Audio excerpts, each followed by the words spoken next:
Welcome back to another episode of Hello Ladies, where feminism meets pro wrestling.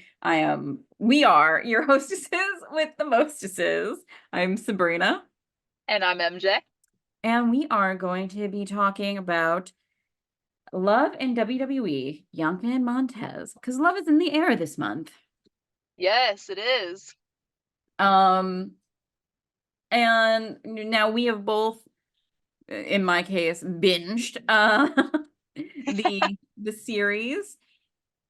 Overall, like, I personally feel like this is on roughly the same level as like a Miz and Maurice or something like that. Like it was, I think it was good. I would be interested in perhaps a second season that was a little less scripted, but Yeah. If you saw a second season, would you still want it to be Bianca and Montez or a different couple? ooh, want Bianca and Montez still.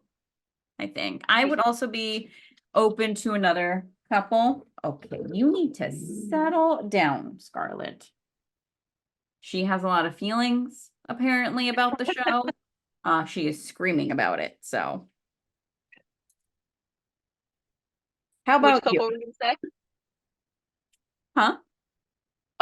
Were you just generalizing, like open to just any couple in general? Yeah, like a Seth and a Becky, or um, like a Charlotte and Andrade. Oh, that'd be cool. Now that Trinity's back, it would be cool to see Trinity and John. Yeah, and they've done it before with Total Divas.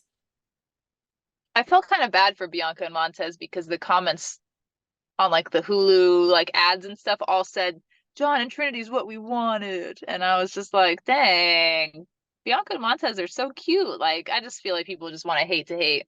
Yeah, I think people are just being little assholes to be little assholes. Um, yeah.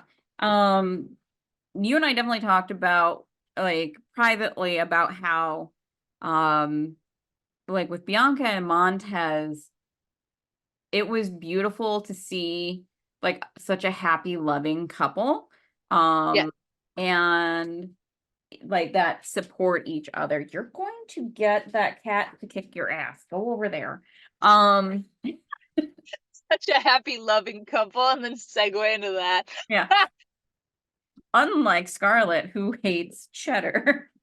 But it's not just him. She doesn't like any of the other pets. So, um, but yeah, it was beautiful to see. Like I cried a few times during that, specifically whenever the Divas of Compton were involved. Like just Oh my tears. gosh. They were just tears, like happy tears. So I was transparent with Sabrina that I was really worried because I love Montez Ford, and I just feel like the way that some of these shows like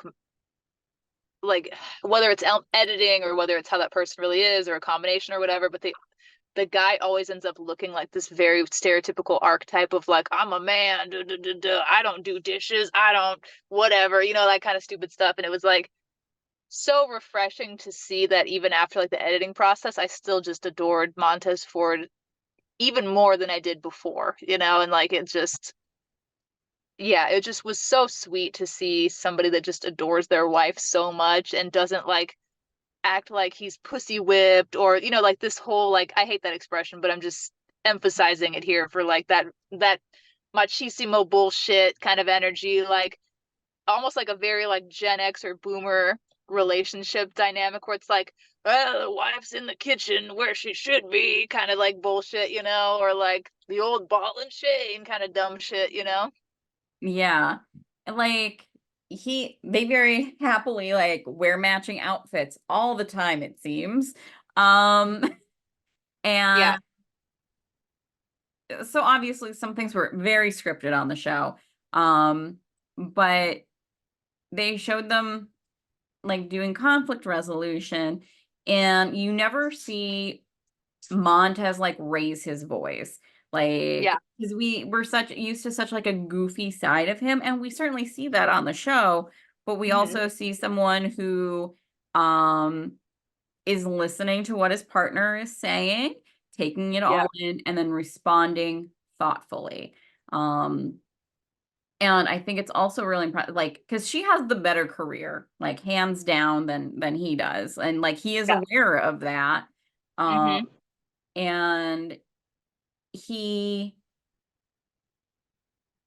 there's no way for someone not to be like a little sad that their career isn't where they want it to be. And Mm-hmm. he addresses that and says, like, he is so proud of her. He just, wants he wants like his career to have that kind of trajectory as well. And he's like, I just got to keep working. Yes. He doesn't hold it against her or anything. He is just so, so proud of her. Um And same thing Yeah. with like he never comments negatively on her body or what she's wearing or anything like that. He's like, show it off. I get to go home with it. Do what you want, you know? Mm-hmm. Like the hate to see you go, love to watch you leave line he drops at one point. Yeah, yeah. When she like nearly walks into that forklift too, and I was like, relatable moment for me.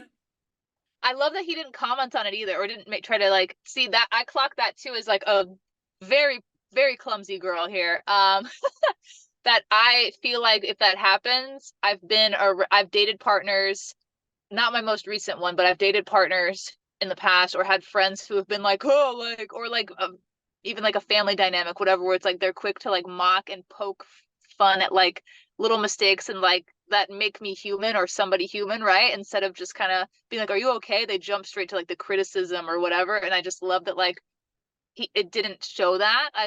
It was just nice. It was really nice to not see him just instantly be like, watch out, goof, or like just he didn't have to like name call or like make her feel bad. It was like she was just able to be human and be like, oh, I just walked into this almost walked into this forklift.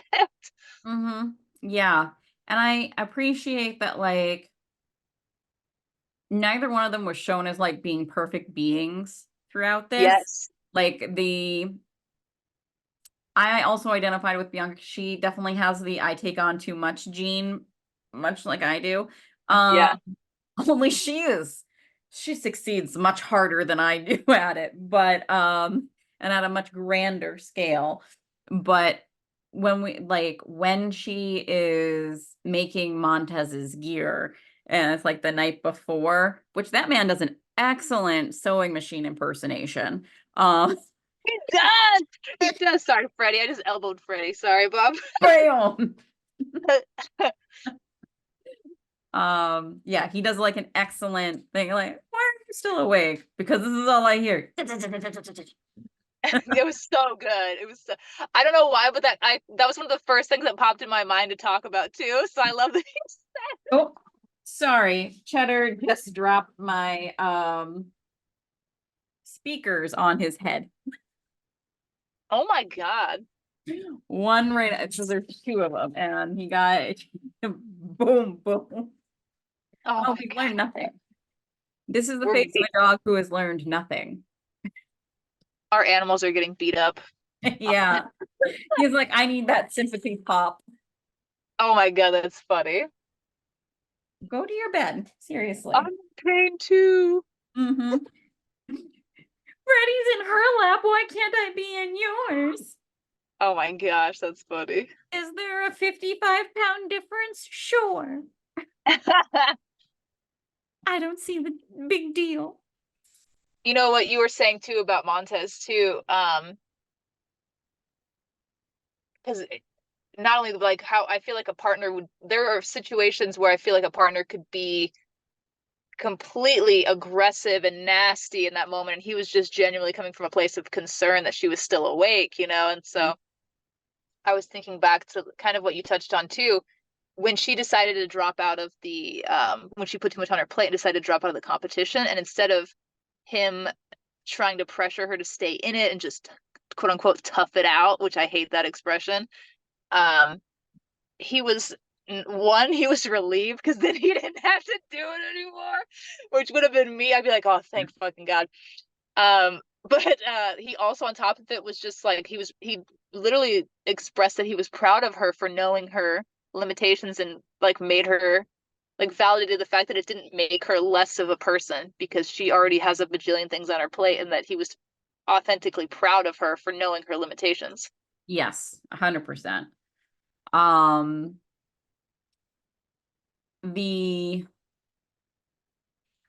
I know another thing that we had talked about off camera was how much we both really love Bianca's dad. He's such a funny character, and Yeah. and oh my gosh, her parents just like love both of them so much. I feel bad for Montez's mom because like Bianca's dad, her mom too, but mostly her dad was really like, "Hello world." Totally. Da-da, da-da. Like he has that like sparkle factor that she has. I thought it was, yeah, he really, yeah, he does. I thought it was so sweet too, just like how their families are just so a part of their life and just love them all so much. And it was really beautiful to see like that, like both sides of it, that they each consider like, they're just like a giant cohesive family all together, like both sides. It was pretty cool. Yeah. Yes. Um, the downsides of it for me, I had said this to MJ, I didn't really like the first two episodes because they reminded me like how they were filmed. Specifically, I was getting more AEW All Access Hmm. instead of like Total Divas or something or Ms. and Mrs. And I was looking for more of, even though like again, very scripted, um, it was more cohesive and not necessarily just a giant ad for WWE in this case. Um, and the first two episodes I felt were a little too like let they had a I understand you have to bring people in to let them know what the hell like WWE is and like what wrestling Hmm. life is like. But I was just like, oh, come on. But that was me. You did not feel that way. So I didn't feel that way, and I don't know why I don't know. I feel like I get sucked into like this like romantic whimsy. So maybe I just kind of like ate it up, that I was just like, oh, like I'm in this little like fairy tale thing. Because I feel like that feels very much like me, to just like really engross myself into this story, like the Michael Jackson meme with the popcorn, right? I feel like that was me yeah. watching this the whole time. Yeah. Yeah. Um, the other thing, and like by the time we got to the last episode, I 1000% feel that the fucking baby conversation was such a storyline. Like that it was so scripted that like they were like everyone like I'm sure people are certainly fans are putting pressure on them. Um but it was so over the top, and I feel like at least the part with her and Montez, and I will even say the part with her and her mother felt Yeah. really scripted by the end. Yes. Of like this is a storyline we want to run from episode one to the end. Did you get that? It drove me nuts because I just thought about how, like, the EST, the strongest, the fastest, like, all of these things that, like, Bianca represents. And I felt like they were limiting this very talented woman to just baby talk energy. You know what I mean? Where it's just like, let's just talk about babies all the time. And it was like, she's just so much. There's nothing against obviously being a mother and like, but it was just like they pushed the damn narrative so hard that it was just, to me, like it distracted away from like her incredible achievements. And I just felt like I felt like they were kind of pulling for drama when they didn't need it. Like we could have gotten a really beautiful love story, and we didn't. It felt like filler Yeah. in there. And I feel like they could have had, like, they still could have talked about it because it is Yeah. something that, like, women in general who possibly even want children have to, like, think about. And, Yeah. like, the conversation with her and Becky, I thought was very poignant. Um, they could have even shown, like, kept in the part where Bianca and Montez go to the doctor and talk to them. Um, Yeah. and, like, the conversation maybe not so much with the parents. But I feel like They because kind it's of played it, not to interrupt you, sorry, but they kind of played it too with the Montez stuff so hard too. Like it almost made like felt like they were feeding him to keep bringing it up and bringing it up too, when it was just based on his character that we've seen. It doesn't feel like he would consistently pressure her when he knows the pressure she's under. yeah. Yeah, and the fact that he knows that like Montez Ford is smart enough to know as well that like Bianca's at the very top. It doesn't last for forever. And she Yeah. just got there. And she's still young enough where if they wait 3 years, it's not going to make a difference. Also, side note, everyone's like, oh, 35, geriatric pregnancy, everything's going to go wrong.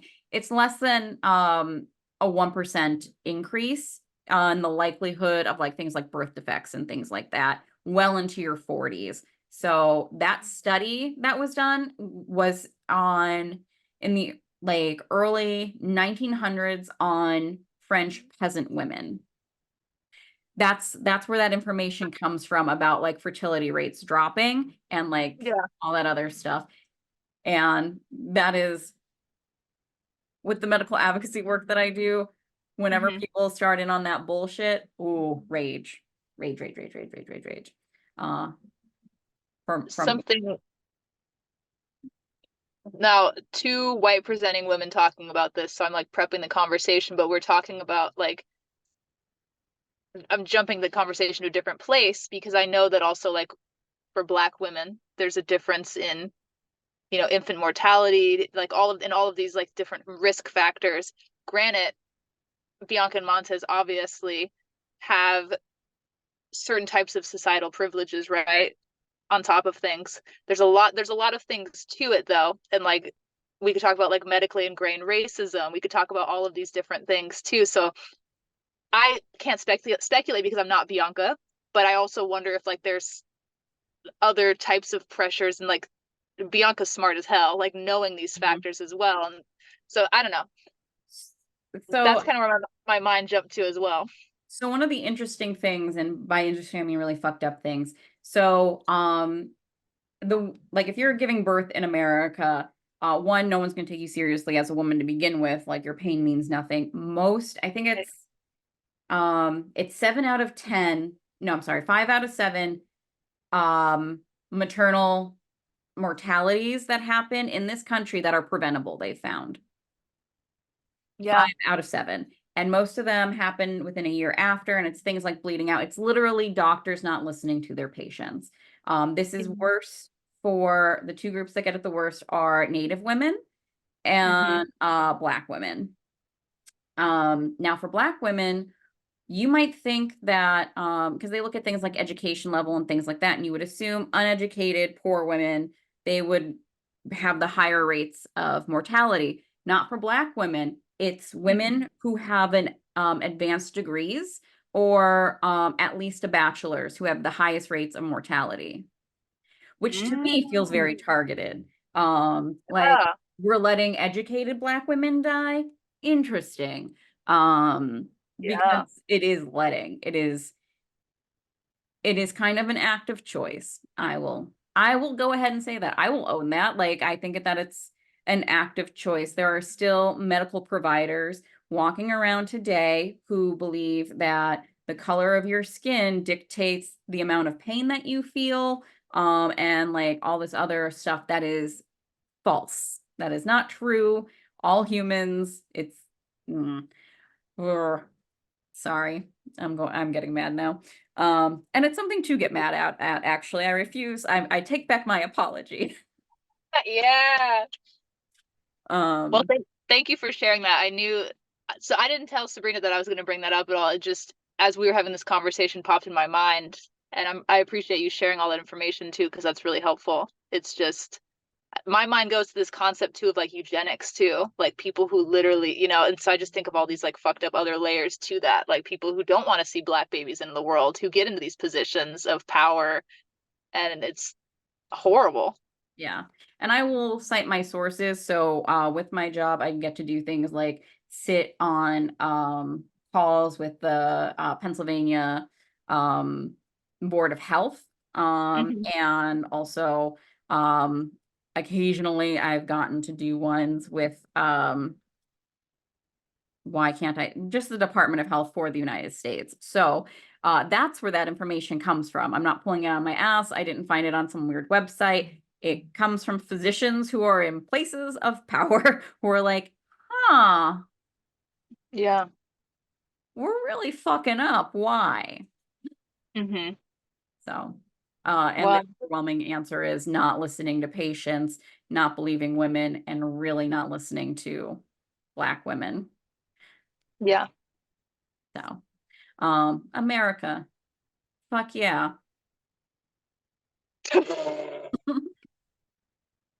Yeah.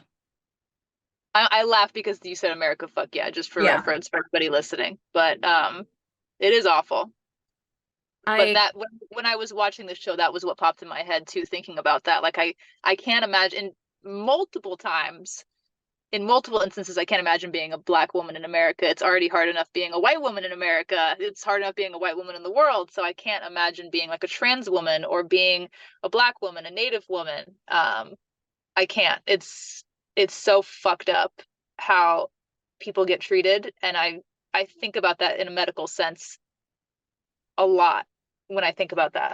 It really makes me angry. um I think Rebby Hardy was brilliant because obviously she's a Latino woman, she's a woman of color. Choosing Hmm. to have home births and working with doulas, and like if you're a woman who's looking to have better health outcomes from birth, get a doula.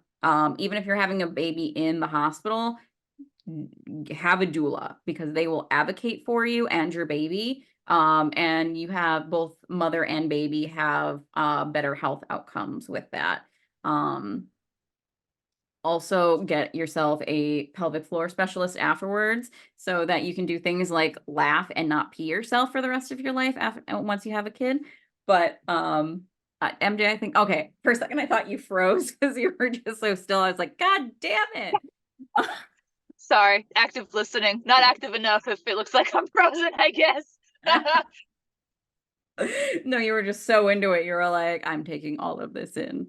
Um, but Yeah, Sabrina just educated me about the things about the pelvic floor I didn't understand too. So like if you haven't like learned about that at all, it's fascinating to like dig into and just how we are not educated about that at all, especially in America. It's crazy.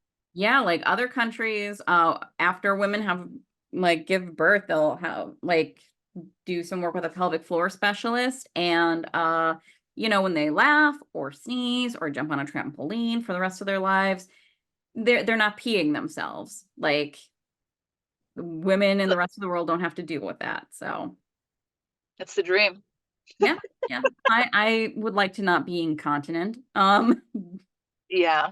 Once you're in your 90s or whatever, shit happens. But I actually wonder, I bet in other countries it's less for the elderly as well. But anyway, um Rebby Hardy has um didn't go to a hospital, and I feel like that's one of the ways of improving the likelihood doing like home births, as long as nothing goes wrong, right? As long as nothing goes Yeah.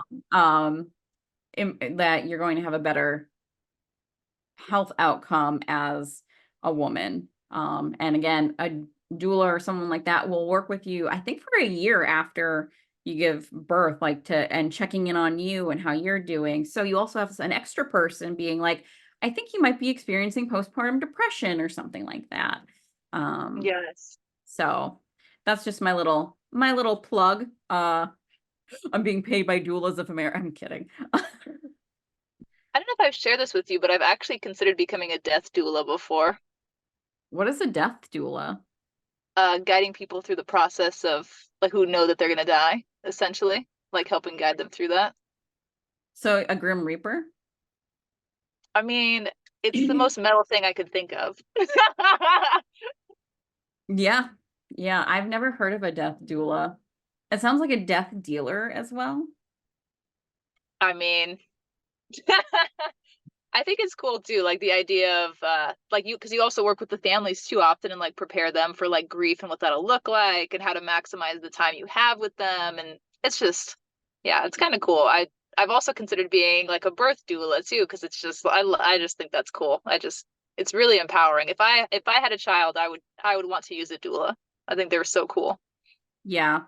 I'm bad with blood and pus and liquids, so that's not for me.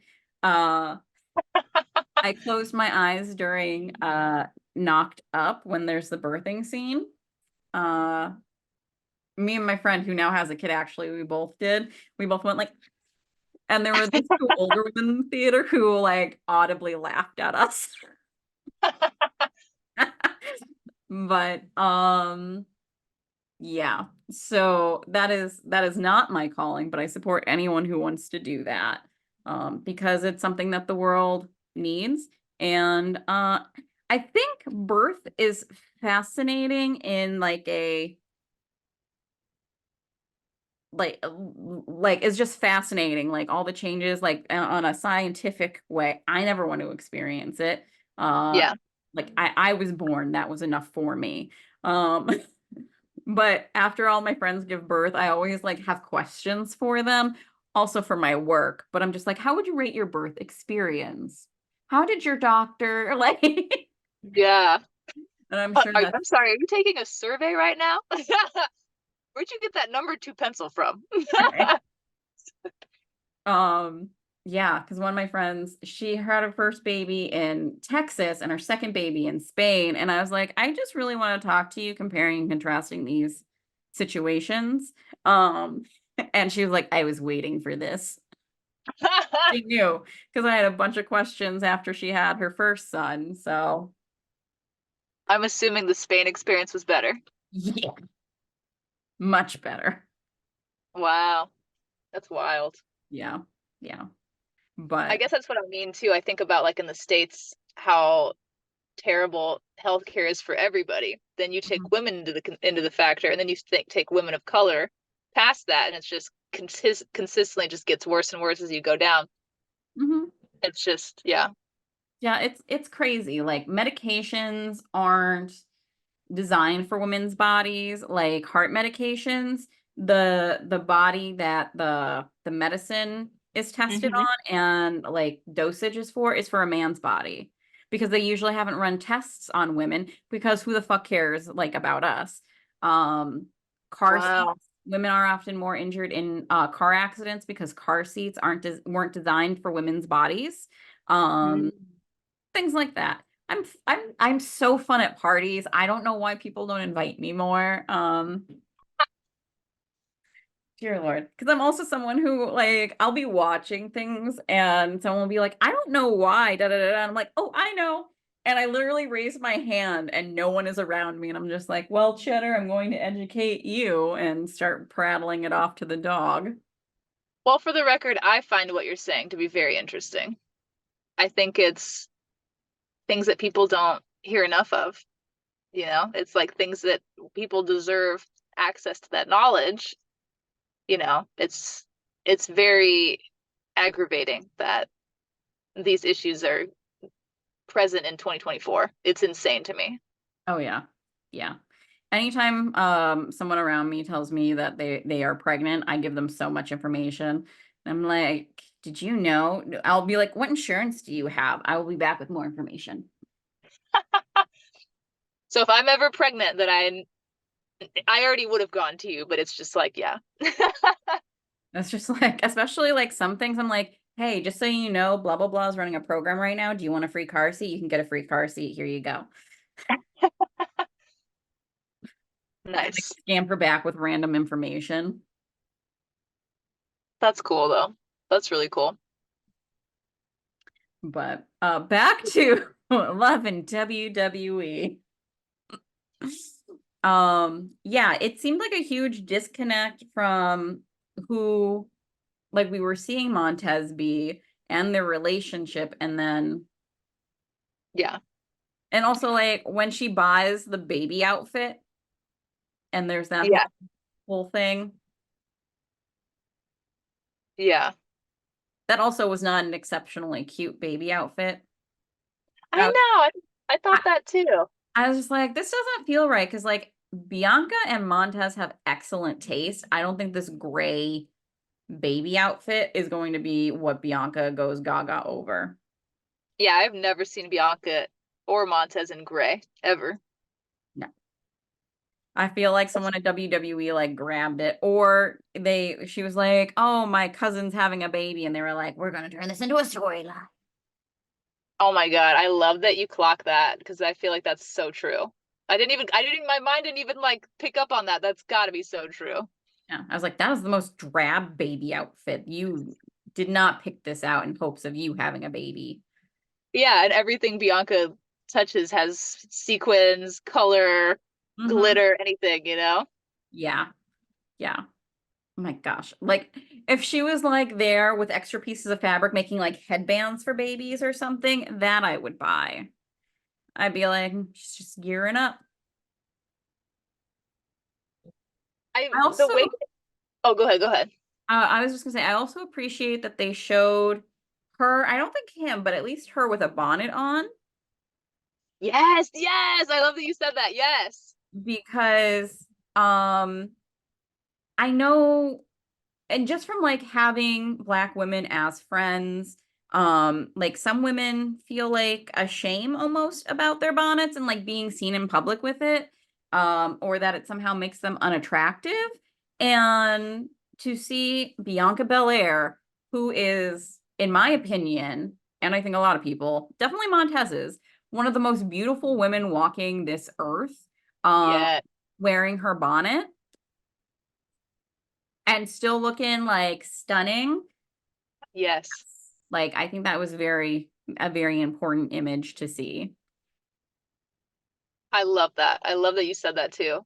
I feel like there are a lot of I feel like since the pandemic, I wish that there was some way to run like a stat on this because I've seen an influx since the pandemic because everybody, right, has like changed the way they dress and like everybody's kind of living, at least in my opinion, more authentically than pre-pandemic because we realize how short life is and also like yeah, so yeah, there you go. Me not wearing a shirt under this hoodie, Yeah. which I still never put a shirt on. You're Anyway, just like, and this. I know. Earlier when you put on your sweater, I was like, I'm getting hot. Should I take this off? And well, not like super hot, but anyway. And I started to be like, don't do that. Nipple freedom. Oh my God. But anyway, I feel like TikTok and like the internet culture too has like, and when I go out in public too, I see like Black women like wearing their bonnets more and like Black men wearing bonnets. And it's so fucking cool because having like Black friends before that, it felt like there was like what you touched on, this shame like ingrained to wearing that. And but now when I'm on like Black Talk, I see a lot of women online wearing their like oh my God, my mind just lost the track of the what's the word again? Bonnet. Thank you, bonnet. Mhm. Oh my God, I had like every word under the sun except bonnet go through my head. I see a lot of women wearing like bonnets and like talking about anything, whether it's makeup, fashion, or like human rights, like Black issues. It's just like really cool to see that being normalized. And when Bianca like was wearing it, I think Bianca and Montez at one point were wearing bonnets. I want to say I can't remember now, but it was just like it was really cool. Yeah. And this part, so I'm about to say this part is a little controversial Okay. about bonnets because technically, well, anyone could benefit from wearing a bonnet, but especially people with any sort of textured hair, curly hair. Um, Mm-hmm. After the pandemic, it's really a lot more people are talking about, including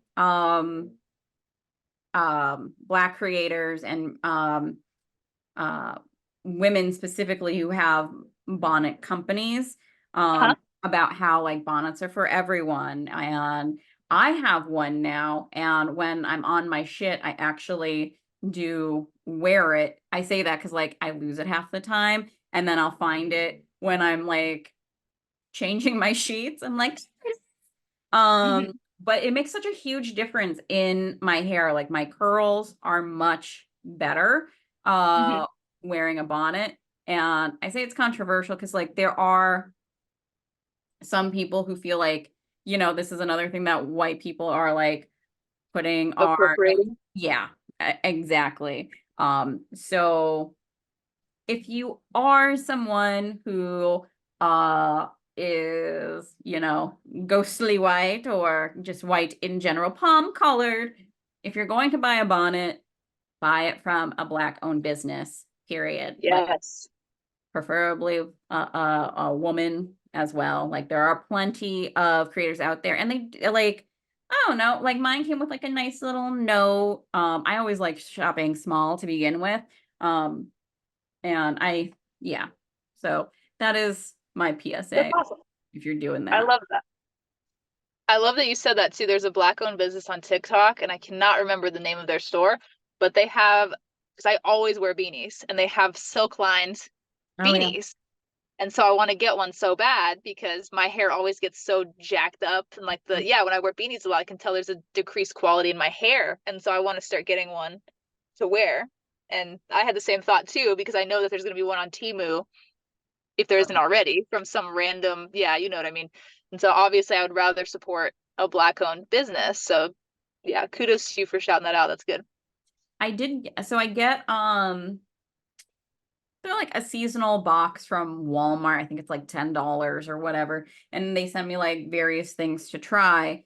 And this was maybe, I don't know, it was a while ago, within this past year. There was one with a bonnet in it, and I tried it on. It was sparkly. It was terrible. Like going from like my locally made, or not locally, sorry, it's my small business one that was like very comfortable to wear. I put that and like immediately it was like squeezing my head. And I was just Ah, like, this is corporate American garbage. And immediately I was like, this is going in the donation bin. That being said as well, like my bonnet was pretty cheap. I think my bonnet was like $10. Like it wasn't like, it's not like you're paying like $50 for one that's made by um a small business. So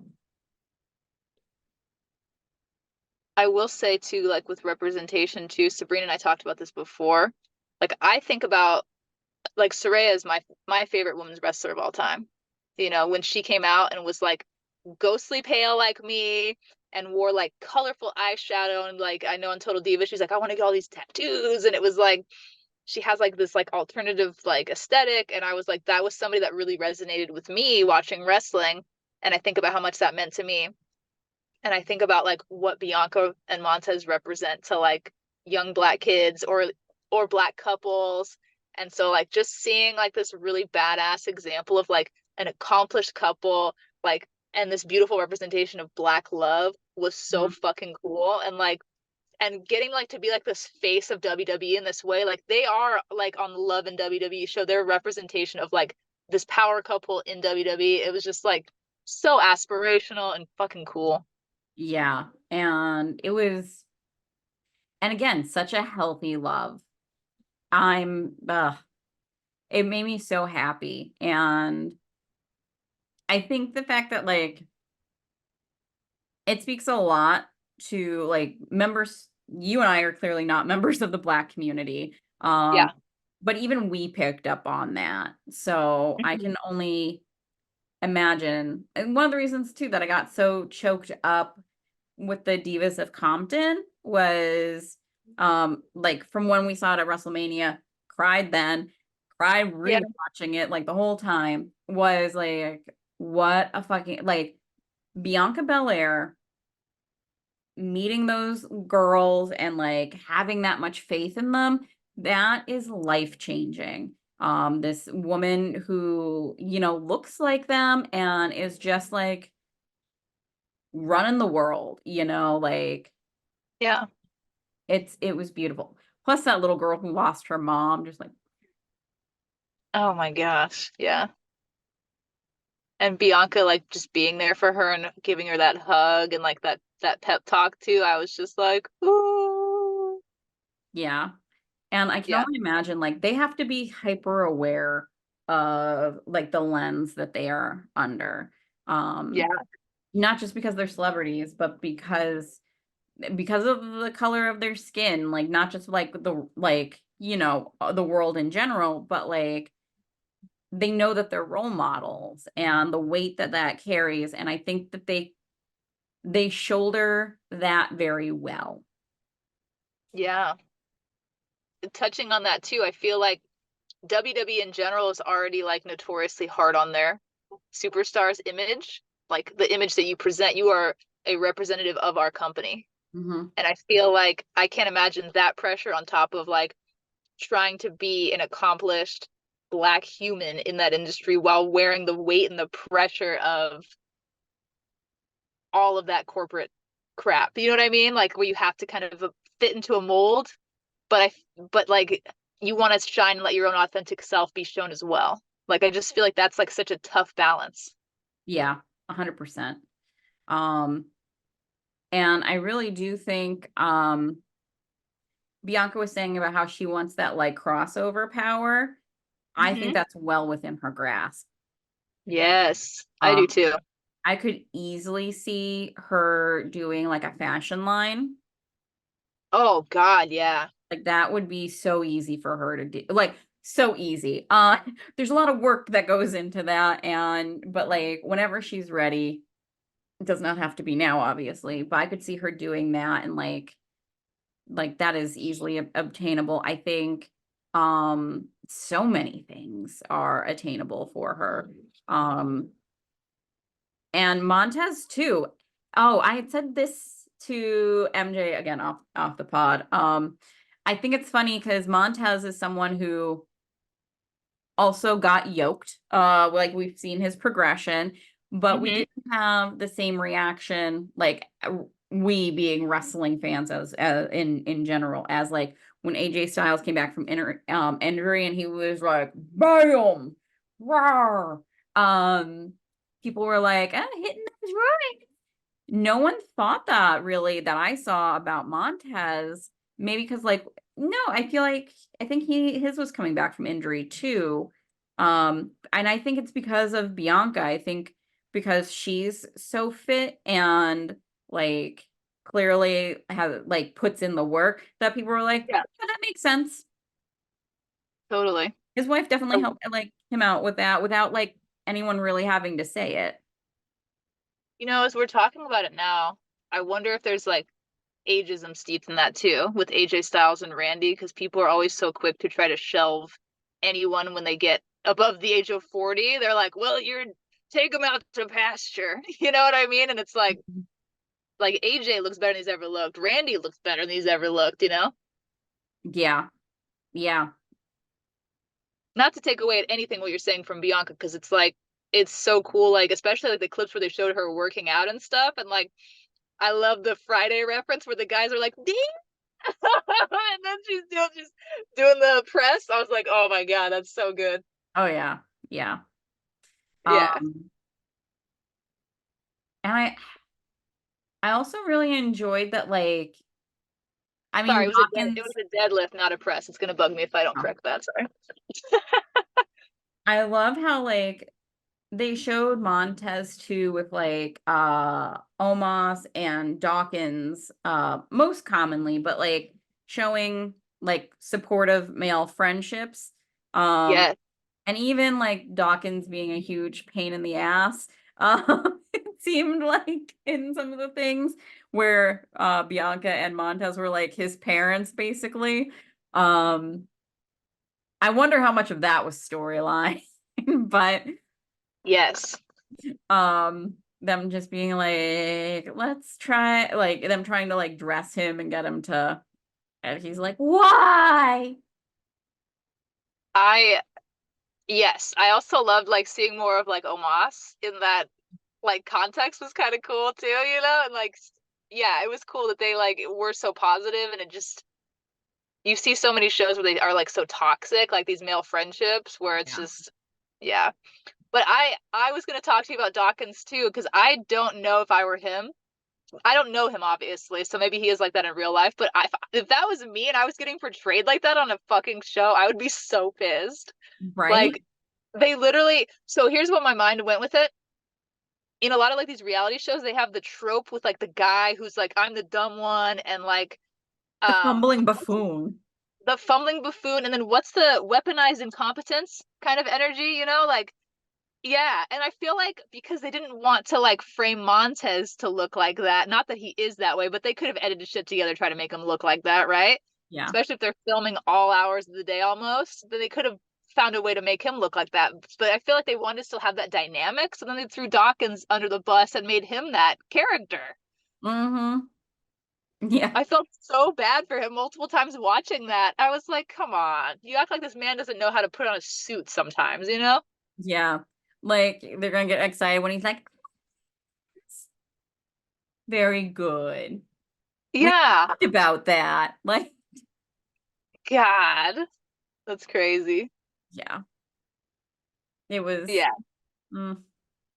I'm sure like sometimes like there probably is like a weird dynamic sometimes, especially with travel with, Bianca and Montez being married and then like Dawkins like you're supposed to ride along with your tag team partner. Squeeze over. Yeah. Yeah. But like yeah, that whole conversation too, where it's like totally like, why would Dawkins know to ask about the keys like that? Like I was like, come on, that's so fake. And like the way that Bianca's like sitting there, like it was almost like waiting, like feed me a line or something. You know what I mean? Like, what? I don't know. It felt very. That part was like, I was like, that's so scripted. Come on, guys. Yep. Yeah, 100%. 100%. Um, Uh would you watch a second season? oh, totally. I was bummed when this one ended. I wanted to keep watching. Yeah, I wanted more than 10 episodes. Yeah. And I can't even imagine, like, based on what Bianca said, like how much effort and energy went into filming this thing on top of everything else they were doing. So I mean, man, if they did another season, that would take a lot. Yeah. I hope that this winds up with Montez getting a push. That's what I hope too. And like I'm bummed because it was great that they did get a match during WrestleMania, but based on how like Montez showed up during like the 2023 Elimination Chamber and like since then he hasn't really gotten like a singles push at all. It's just ugh, he's so good. He literally is one of those people that like, which is like, I feel like you take like someone like a Carmelo Hayes, and I feel like he's somebody that they're gonna like project up to the spot where I would have liked Montez Ford to get to first. Do you know what I Mhm. mean? Yeah. Like I love Carmelo Hayes. Like he's talented. He's got like that it factor, but I feel like Montez does too. And so like I just feel like in AEW and WWE we've got so much stacked talent that it's impossible to make everybody a champion at once, obviously. So it's just, yeah, Yeah. Yeah. Because you don't want too many belts because that's not good either. yeah, But yeah, I'm hoping that this brings more opportunities to the Street Profits as a whole, but also specifically Montez. yeah, agreed. Any other thoughts on Love and WWE? No, ma'am. Me either. I give it 2 thumbs up. Same. All right, so we shall close this one out. It feels strange to do the John Cena ending on this one, but we're going to anyway. He was also on, a wrestling reality show, so There you go. which his stuff was so scripted. Um, We but hope. we hope. Yeah. All right. So in the name of our Lord and Savior, savior, John Cena, John Cena, hustle, hustle, loyalty, loyalty, and and respect. respect. Yabba Yabba do.